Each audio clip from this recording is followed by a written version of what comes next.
contigo. Bendita tú eres entre todas las mujeres y bendito es el fruto de tu vientre, Jesús. Santa María, Madre de Dios, ruega por nosotros pecadores, ahora nos sentamos.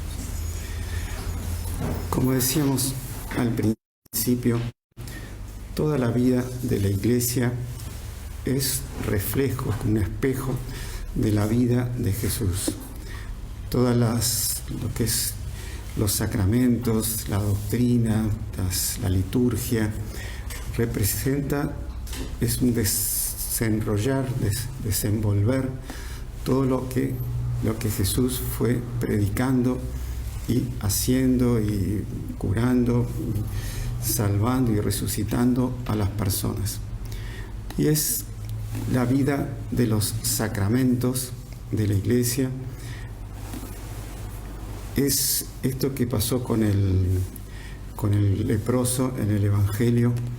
Es un símbolo del sacramento de la confesión, o también puede ser un símbolo del bautismo.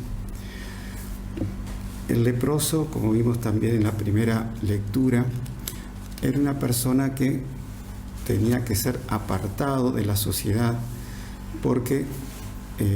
para evitar el contagio. Y como dice, era una cosa muy severa, como dice el Levítico, tenía que ir gritando impuro, impuro, tenía que cubrirse, tenía que llevar la ropa desgarrada, los cabellos sueltos, para que la gente viéndolo ya lo reconozca y no se acercara a él para no evitar el contagio. Una cosa curiosa, Monseñor John Clark, comentando justo este punto, dice: qué curioso, tener las ropas desgarradas y el cabello desordenado era símbolo de impureza en el Antiguo Testamento. Y hoy llevar las ropas todas rotas o desgarradas y el cabello despeinado es una moda en el siglo XXI, para ver las diferencias de valores y tendencias y de pensamiento que tenemos con aquellos del Antiguo Testamento. Pero bueno, eso era el símbolo de la impureza, o sea, el símbolo del pecado. El pecado nos afea el alma y vendría a ser la lepra del alma, que también muchas veces se externa, se aparece en el cuerpo, en la cara, en el rostro. Muchos santos que tenían discernimiento de los espíritus, viendo la persona, viendo el rostro, viendo los ojos, se dan cuenta del pecado que la persona cometió. Entonces vemos que la lepra, ese símbolo del pecado, se cura buscando a Jesús o buscando al sacerdote, en el caso del Levítico, que era Aarón. Y Jesús lo cura y enseguida la persona queda radiante de alegría, a tal punto que no obedece lo que Jesús le manda, que no diga nada a nadie, sino que lo va proclamando por todos lados. Y es propio también del sacramento, cuando la persona va con todos sus compungidos, con verdadero dolor de los pecados, va a la confesión.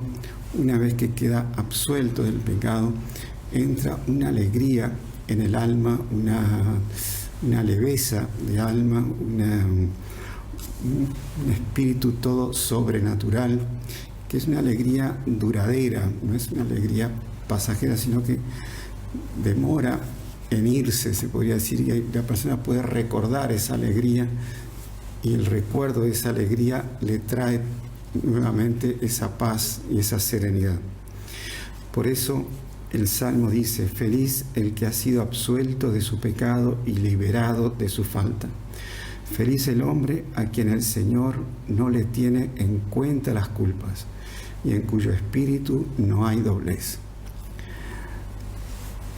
Pero una vez que uno se confiesa, tiene que continuar en estado de gracia, o sea, tiene que seguir obedeciendo las leyes de Dios o los consejos que le da el sacerdote, que el sacerdote en la confesión es la voz de Jesús y tiene también dones proféticos. Por lo tanto, el seguir los consejos que el sacerdote da en la confesión te va a ayudar para mantener y crecer en el estado de gracia. Por eso San Pablo también dice que todas las cosas las hagamos para la mayor gloria de Dios. Dice, sea que ustedes coman, sean que beban o cualquier cosa que hagan, háganlo todo para la gloria de Dios. No sean motivo de escándalo, ni para los judíos, ni para los paganos, ni tampoco para la iglesia de Dios. Entonces tenemos que mantener ese, no solo por el buen ejemplo, para no dar escándalo, como dice San Pablo, sino para la mayor gloria de Dios, para amar a Dios cada vez más y santificarnos más y estar más unidos a Él. Entonces,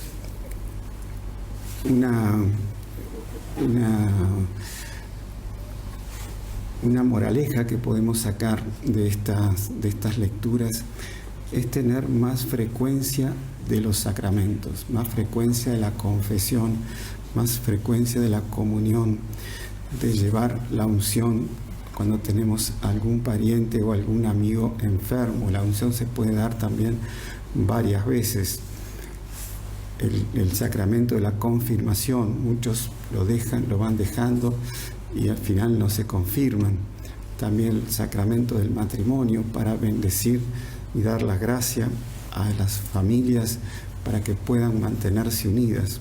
O sea, todo el mundo cambiaría con solo la gente recurrir a los sacramentos. Ya en el siglo XVII, en 1630, Nuestra Señora del Buen Suceso en Quito se le apareció a Sor Mariana de Jesús Torres, una mística concepcionista, monja concepcionista, y ella se quejaba de ya en esa época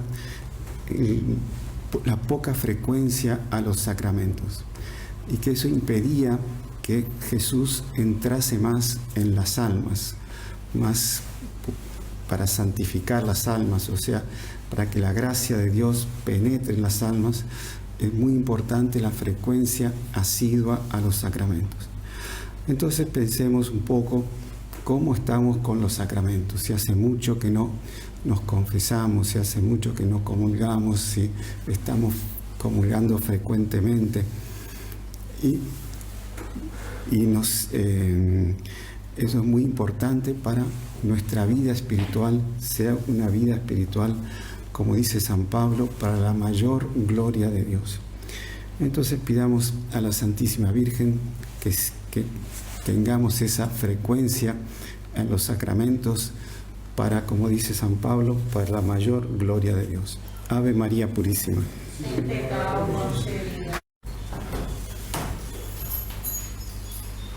Creo en un solo Dios, Padre Todopoderoso,